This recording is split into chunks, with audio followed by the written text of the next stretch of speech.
Fala, fera! Que bom ter você aqui na nossa revisão de física, onde agora nós vamos revisar dinâmica. Pega aí seu material, bloco 1, questão 1, vamos juntos. Principal combustível usado pelos grandes aviões de transporte de carga e passageiros é o querosene, cuja queima origina diversos poluentes atmosféricos. As afirmativas a seguir referem-se a um avião em voo no referencial inercial. 1. Se a soma das forças que atuam no avião é diferente de zero, ele não pode estar em MRU. 2. Se a soma das forças que atuam no avião é zero, ele pode estar parado. 3. O princípio da conservação da energia garante que o avião se move em sentido contrário àquele em que são jogados os gases produzidos na combustão. Está ou estão corretas as afirmativas. Olha só, e é lógico que se nós estamos falando sobre dinâmica, nós precisamos revisar as 3 leis de Newton. A primeira lei de Newton, fera, lembra? Vai dizer que se a força resultante que atua sobre um corpo for zero, ou esse corpo se encontra em repouso, ou ele se encontra em MRU. Essa lei também é conhecida como lei da inércia. Dizer que a força resultante que atua sobre um corpo é zero é dizer que esse corpo se encontra em uma situação de equilíbrio. Mas aí nós apresentamos 2 tipos de equilíbrio. O corpo ele pode estar em repouso, que seria o equilíbrio estático, ou o corpo pode estar em equilíbrio dinâmico, né? Que seria o movimento retilíneo uniforme. Então, se a força resultante que atua sobre um corpo é zero, a aceleração desse corpo vai ser zero, a aceleração resultante desse corpo vai ser zero, e ele se encontra numa situação de equilíbrio. Ou equilíbrio estático, repouso, ou equilíbrio dinâmico, movimento retilíneo uniforme. Quando você cai na segunda lei, a segunda lei vem para completar a primeira lei. Porque se a força resultante for diferente de zero, se a força resultante que atua sobre um corpo for diferente de zero, esse corpo vai apresentar uma aceleração. E se esse corpo apresenta uma aceleração, ele não pode mais estar em equilíbrio. E aí nós temos 2 tipos de força resultante e nós temos 2 tipos de aceleração.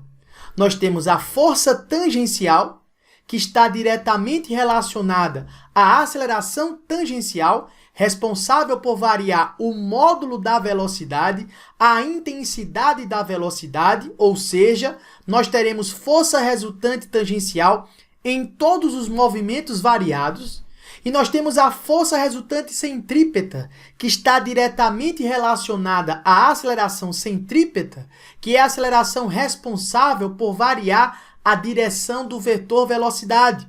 A aceleração centrípeta é uma aceleração de direção radial e sentido para o centro da trajetória, ou seja, a aceleração centrípeta e a força resultante centrípeta, ela aparece nos movimentos circulares. Quando você vai para a terceira lei, também conhecida como princípio da ação e reação, vai dizer que para toda força de ação existe uma força de reação de mesma intensidade, mesma direção e sentidos opostos. Mas se liga, o par ação-reação, a força de ação e a força de reação, elas não se anulam, elas não se equilibram, pois sempre atuam em corpos diferentes. Então se liga, se você vai para a afirmativa 1, ele fala assim, se a soma das forças que atuam no avião é diferente de zero, ou seja, se a força resultante que atua no avião é diferente de zero, ele não pode estar em MRU. Isso aqui está verdadeiro. Porque se a força resultante é diferente de zero, esse corpo, esse avião apresenta uma aceleração.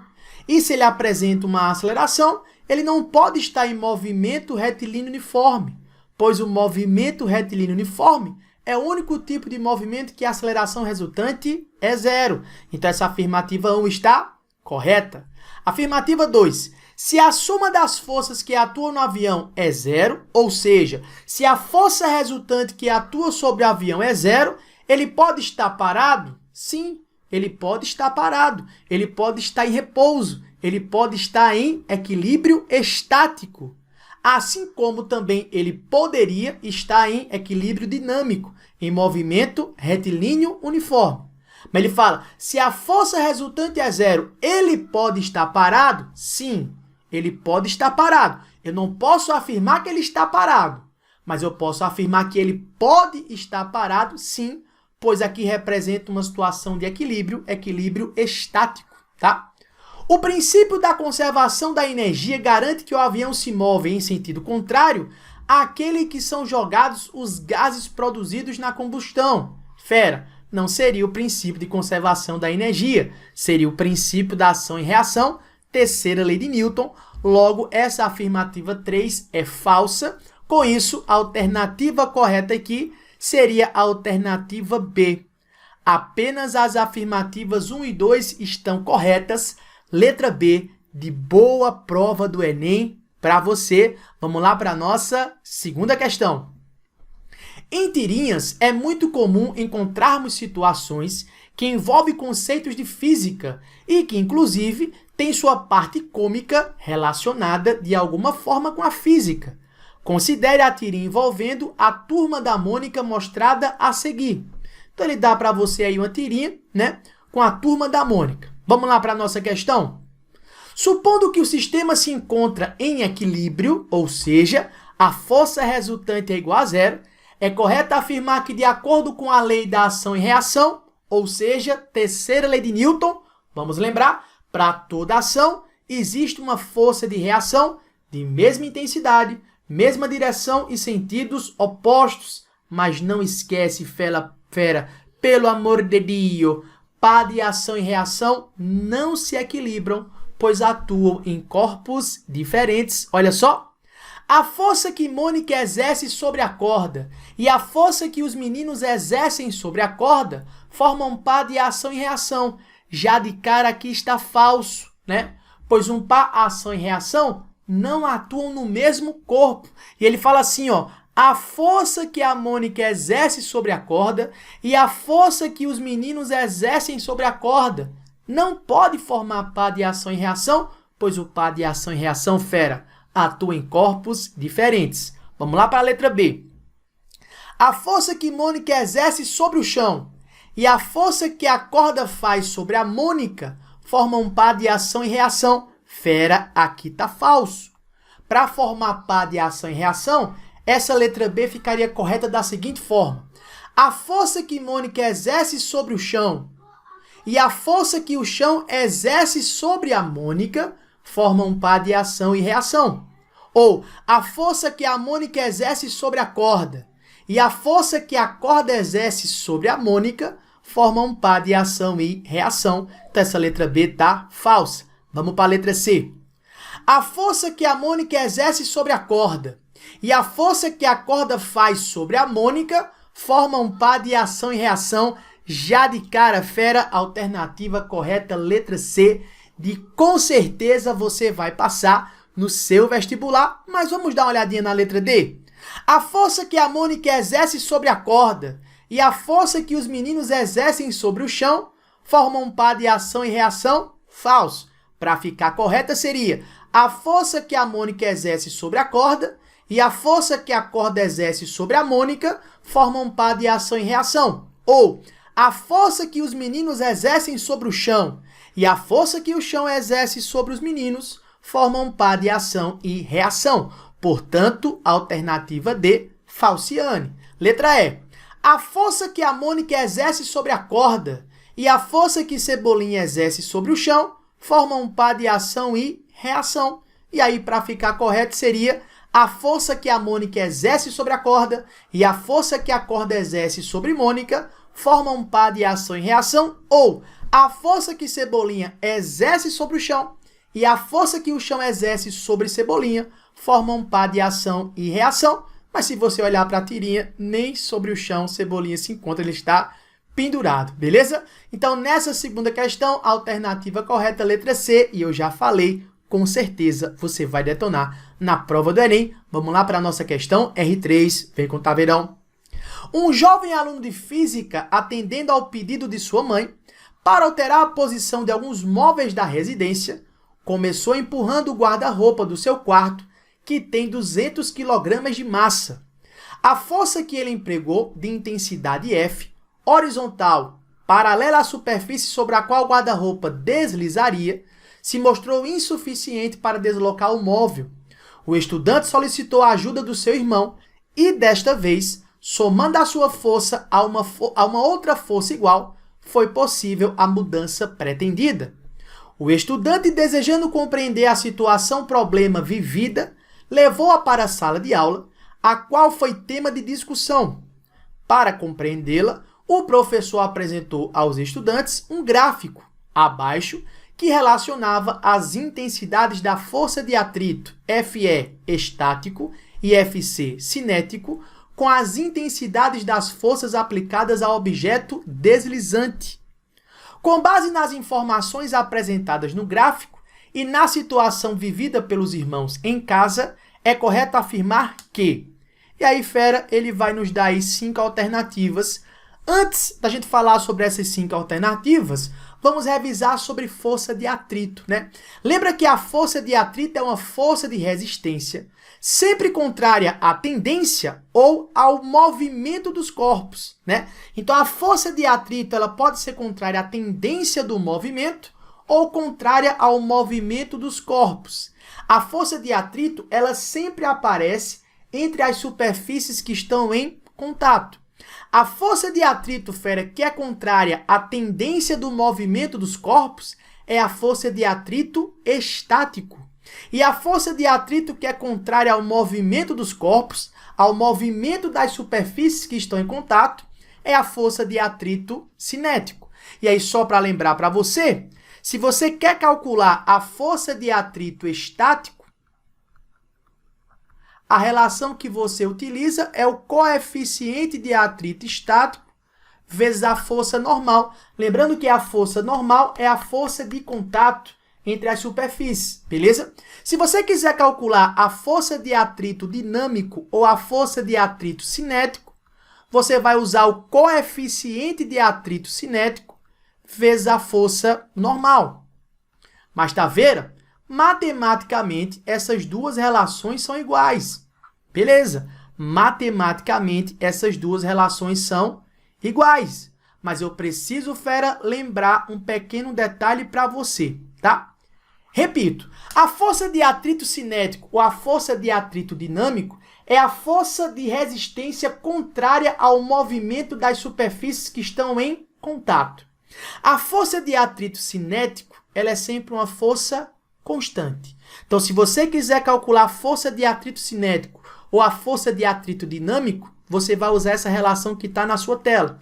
Porém, a força de atrito estático, ela pode variar. E fica ligado que quando você utiliza essa relação, em que a força de atrito estático é o coeficiente de atrito estático vezes a força normal, aqui você está calculando a força de atrito estático máxima. Então, a força de atrito estático é uma força de resistência contrária à tendência do movimento entre as superfícies que estão em contato. Quando você usa a relação coeficiente de atrito estático vezes a força normal, o que você está calculando é a força de atrito estático máxima. Então, por exemplo, se a força de atrito estático máxima é de 20 newtons, o que significa esse valor? Significa dizer que você só vai conseguir colocar esse corpo em movimento se você vencer o atrito estático máximo de 20 newtons. Qualquer força abaixo de 20 newtons, o corpo com certeza fica em repouso. Mas se liga, se eu aplicar uma força de 5 newtons, a força de atrito estático deve ser de 5 newtons, para que o corpo fique em repouso. Se eu aumento essa força para 15 newtons, o corpo continua em repouso. Então, a força de atrito estático seria também de 15 newtons. Se eu aumento a força para 20 newtons, o corpo continua em repouso. E o atrito estático também seria de 20 newtons. Mas, nesse caso, eu disse a vocês que a força de atrito estático máxima seria de 20 newtons. Então, numa situação como essa, que eu aplico uma força de 20 newtons e o corpo continua em repouso, porque a força de atrito estático máxima é de 20 newtons, seria a situação máxima do repouso. Seria uma situação que nós chamamos de iminência do movimento.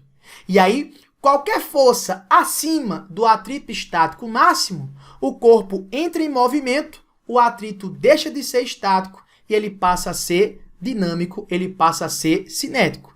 É exatamente o que forma para você esse gráfico aqui. A força de atrito começa lá no zero, porque se não tem força externa, não tem força de atrito, né? E ela vai aumentando de intensidade até chegar no seu valor máximo. Esse ponto em que o atrito estático chega no seu valor máximo é exatamente a situação que nós chamamos de iminência do movimento. É a situação que nós chamamos de iminência do movimento. Qualquer força externa acima do atrito estático máximo, o corpo vai entrar em movimento, esse atrito deixa de ser estático e ele passa a ser um atrito cinético. E depois que o corpo entra em movimento, a força de atrito cinético permanece constante. Esse coeficiente de atrito é uma característica das superfícies que estão em contato e essa força normal, não esquece, é exatamente a força de contato entre os corpos, tranquilo? E aí, vamos lá para as nossas alternativas? Com base nas informações apresentadas no gráfico e na situação vivida pelos irmãos, é correto afirmar que, letra A, o valor da força de atrito estático é sempre maior do que o valor da força de atrito cinético entre as mesmas superfícies? Cuidado, pegadinha bonita aqui pra gente, ó. Essa afirmativa é falso. A força de atrito estático máxima, sim, é maior que o valor da força de atrito cinético. Mas existem valores aqui para o atrito estático que podem ser menores que os valores do atrito cinético, tá? Cuidado, beleza? Por exemplo, se eu pegar esses valores aqui, ó, todos esses valores aqui para o atrito estático são menores que o atrito cinético. Agora, se ele falasse o valor da força de atrito estático máximo é sempre maior do que o valor da força de atrito cinético, aí estaria verdadeiro. Muito cuidado, fera. Letra B. A força de atrito estático entre o guarda-roupa e o chão é sempre numericamente igual ao peso do guarda-roupa? Falso, tá? Muito cuidado nessa situação, eu vou até destacar para vocês que em muitas situações que nós trabalhamos aqui com corpos, né, em equilíbrio ou em corpos em movimento, nós trabalhamos com a direção horizontal, né? E quando nós trabalhamos com a direção horizontal, a força-peso, que é vertical e para baixo, e a força normal, que é vertical e para cima, elas acabam se equilibrando, né? Então, a força-peso tem a mesma intensidade da força normal, que é igual a mg. E muitas das questões que nós vamos calcular a força de atrito, que é o coeficiente de atrito vezes a força normal, quando nós trabalhamos com a superfície horizontal e na vertical só existe a força-peso e a força normal, acaba que essa força de atrito fica sendo o coeficiente de atrito vezes mg, já que a intensidade da força normal é igual à intensidade da força-peso. Mas muito cuidado, porque se você pega uma situação, por exemplo, com um plano inclinado, né? Num plano inclinado, a força normal não é igual à força-peso, né? A força normal, ela tem a mesma intensidade da componente PY do peso, tá? Então, muito cuidado. Então, ele fala na letra B que a força de atrito estático é sempre numericamente igual ao peso do guarda-roupa? Não, né? Não. Na verdade, a força normal pode ter a mesma intensidade do peso do guarda-roupa, mas a força de atrito é o coeficiente de atrito vezes a força normal. Então, essa letra B tá falsa, tranquilo?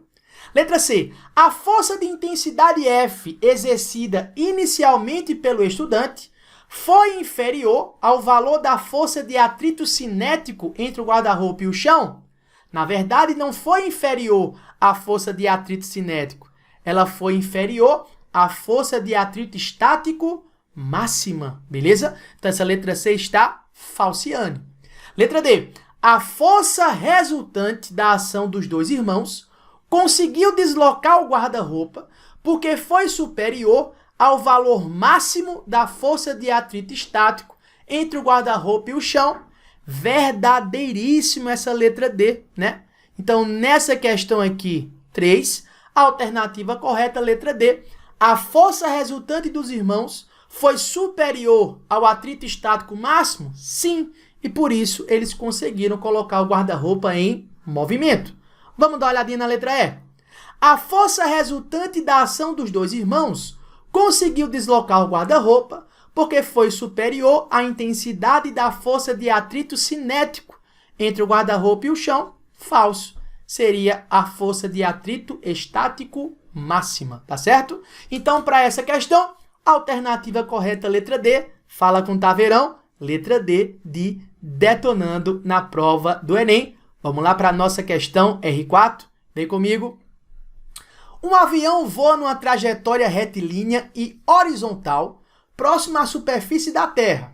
Opa, trajetória retilínea e horizontal. Beleza. Ele não fala se o movimento é variado ou uniforme. Preste atenção, fera. No interior da aeronave, uma maleta está apoiada no chão. O coeficiente de atrito estático entre a maleta e o chão do avião é μ e a aceleração da gravidade no local do voo é g. Considerando esta situação, analise as seguintes afirmativas. Vamos lá? Afirmativa 1. Se a maleta não se mover em relação ao chão do avião, então o passageiro pode concluir corretamente, sem acesso a qualquer informação, que o avião está se deslocando com velocidade constante em relação ao solo. Olha, fera, presta muita atenção. Se o avião tem movimento retilíneo e horizontal e esse movimento é uniforme, realmente, se for um movimento retilíneo uniforme, a maleta estaria numa situação de equilíbrio, né? Nesse caso, equilíbrio estático, tranquilo? Equilíbrio estático para quem está dentro do avião, porque está vendo a maleta em repouso. Para quem estivesse fora do avião, seria um equilíbrio dinâmico, pois ela estaria em movimento retilíneo uniforme. Mas muito cuidado, que o avião pode ter um movimento acelerado e a maleta continuar em repouso. Pode, Taveira? Claro que pode. Olha só, nós podemos ter uma situação aqui em que a maleta se encontra sobre o solo, né? Sobre o chão do avião, beleza?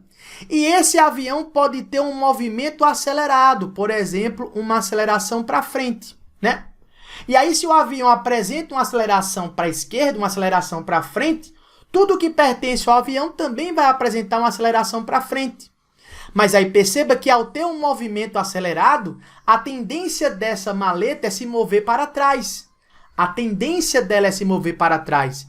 Mas se ela tem uma tendência de se mover para trás, ela pode permanecer em repouso se a força de atrito estático que atua sobre a maleta, né, seja suficiente para deixar a maleta em repouso. Então ela pode estar em repouso em relação ao avião e a um referencial no solo, né? Se o avião apresentar movimento uniforme, pode. Mas ela também pode estar em repouso em relação a um referencial no solo se o avião apresenta movimento acelerado, mas a força de atrito estático pode garantir que essa maleta continue em repouso, né? Se esse movimento acelerado não for o suficiente para fazer a maleta entrar em movimento, a força que atua sobre essa maleta é a força de atrito estático, que pode sim também deixar essa maleta em repouso, tá certo? Então essa afirmativa 1, ela está falsa. Eu poderia ter duas conclusões. Ou o avião está se movendo com velocidade constante, beleza? Ou o avião pode ter um movimento acelerado e quem garante que essa maleta estaria em repouso poderia ser o atrito estático, beleza? Independente de ser máximo ou não, né? Ele iria aguentar até o atrito estático máximo. Então essa afirmativa 1 é falciane. Vamos lá para a afirmativa 2. Se o avião for acelerado com uma aceleração superior ao coeficiente de atrito vezes a gravidade, então o passageiro verá a maleta se mover para trás do avião, enquanto um observador externo ao avião, em repouso em relação à superfície da Terra, verá a maleta se mover no mesmo sentido em que o avião se desloca em movimento retilíneo e horizontal. Nesse caso aqui, por que ele fala aceleração superior a μg? Porque essa maleta só vai entrar em movimento se for vencido o atrito estático máximo, né? Então, se eu quiser saber a máxima aceleração que garante que a minha maleta permaneça em repouso, eu faço o seguinte: a força resultante que atua sobre a maleta seria a força de atrito estático máxima, beleza? Força resultante fera pela segunda lei de Newton, massa vezes aceleração. Força de atrito estático máximo é o coeficiente de atrito vezes a força normal. Mas a questão falou que o movimento do avião é um movimento retilíneo e horizontal. Logo, na direção vertical, a intensidade da força-peso e a intensidade da força normal são iguais. Então, onde tem normal, eu posso trocar por mg. Conclusão: a máxima aceleração que me garante que essa maleta está em repouso, a massa vai embora com a massa. Essa máxima aceleração seria quanto? Seria o coeficiente de atrito vezes a gravidade. Então, enquanto a aceleração do avião foi igual ou menor que o coeficiente de atrito vezes a gravidade, essa maleta estaria em repouso. Porém, para uma aceleração maior, superior a mg, essa maleta vai entrar em movimento e o atrito passa a ser o atrito cinético. Para quem está dentro do avião, realmente a maleta vai se deslocar para trás. Mas para quem está fora do avião, a maleta segue junto com o avião no seu movimento acelerado e para frente, beleza? Então a afirmativa 2 ela está correta, a afirmativa 2 verdadeiríssima, tá bom? Vamos lá para a nossa afirmativa 3, vem com o taveirão. Para o mesmo valor da aceleração da aeronave em relação à Terra, com um módulo maior que μg, maletas feitas de mesmo material e mesmo tamanho, mas com as massas diferentes, escorregarão no interior do avião que se move de maneira retilínea e horizontal, com o mesmo valor da aceleração em relação ao chão da aeronave. Fera, se você voltar para o item anterior, eu acabei de mostrar para vocês que essa aceleração não depende da massa. Essa aceleração só depende do coeficiente de atrito, que é uma relação entre as superfícies, que é uma característica das superfícies que estão em contato, e da gravidade. Então, para o mesmo valor de aceleração da aeronave em relação à Terra, com módulo superior a mg, maletas feitas do mesmo material e mesmo tamanho, mas com massas diferentes, escorregarão no interior do avião? Sim, porque não depende da massa, só depende do coeficiente de atrito e da gravidade, né? Que se move de forma retilínea com o mesmo valor em relação ao chão? Sim, para um observador no chão, essas maletas se deslocam junto com o avião com a mesma aceleração, tá bom? Então essa afirmativa 3 também está corretíssima. Sendo assim, a alternativa correta para essa questão seria a alternativa D. Somente as afirmativas 2 e 3 são verdadeiras. Alternativa D de detonando na prova do Enem. Vamos lá para a nossa questão R5. Vem com taveira. Um trabalhador da construção civil tem massa de 70 kg e utiliza uma polia e uma corda ideais e sem atrito para transportar telhas do solo até a cobertura de uma residência em obras, conforme o desenho abaixo. O coeficiente de atrito estático entre a sola do sapato do trabalhador e o chão de concreto é μ, e a massa de cada telha é de 2 kg.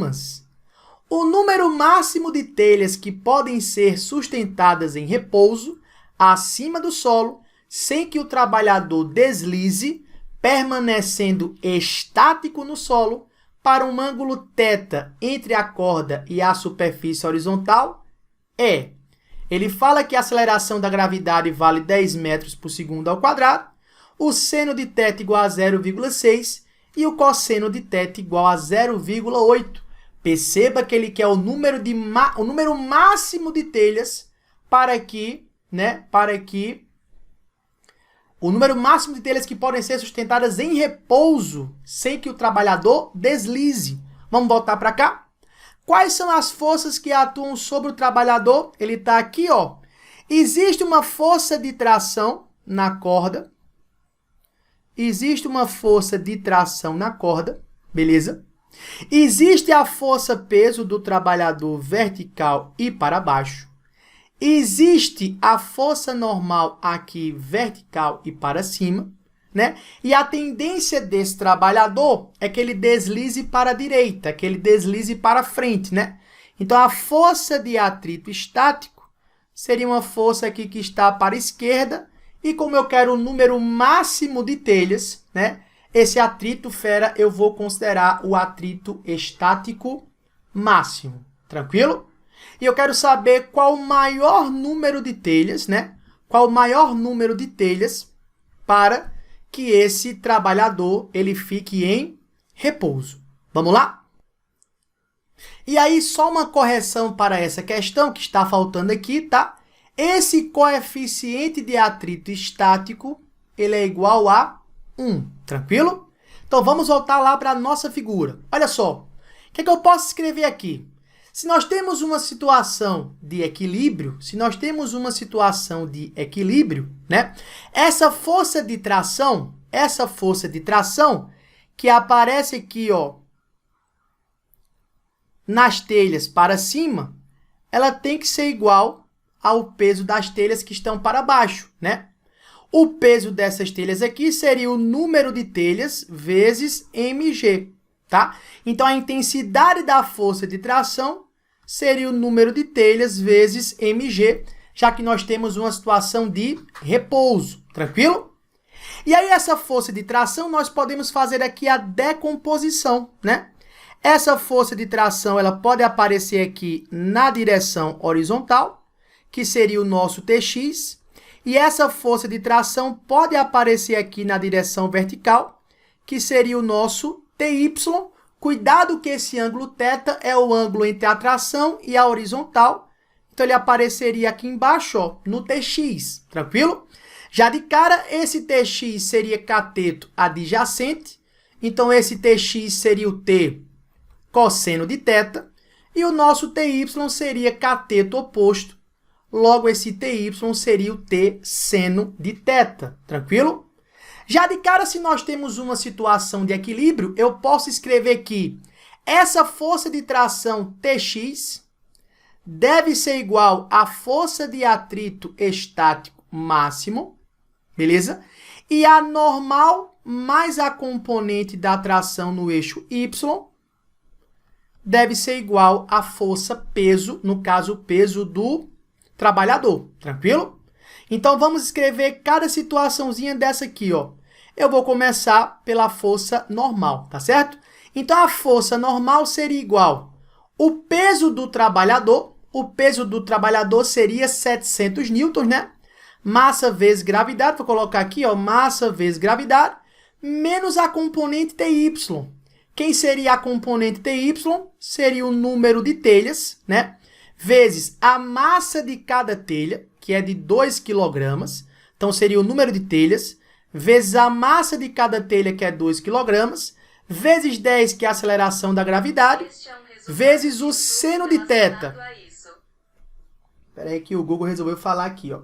Vezes o seno de θ, e o seno de θ seria 0,6. Tranquilo? Então, essa força normal seria igual a 700 menos, aqui nós vamos ter 2 vezes 10, 20, 20 vezes 0,6 me dá 12, 12N, onde esse N é o número de telhas. Então, aqui seria o valor da nossa normal, tranquilo? Vamos agora para a horizontal, onde o Tx é igual à força de atrito estático máximo. Tá vendo? Se o Tx é igual à força de atrito estático máximo, quem é o Tx? Ora, o Tx é o T cosseno, o número de telhas, vezes a massa de cada telha, vezes a gravidade, vezes o cosseno de θ, que é 0,8, isso igual à força de atrito estático. Lembra, fera, que força de atrito estático é o coeficiente de atrito estático vezes a força normal, tá?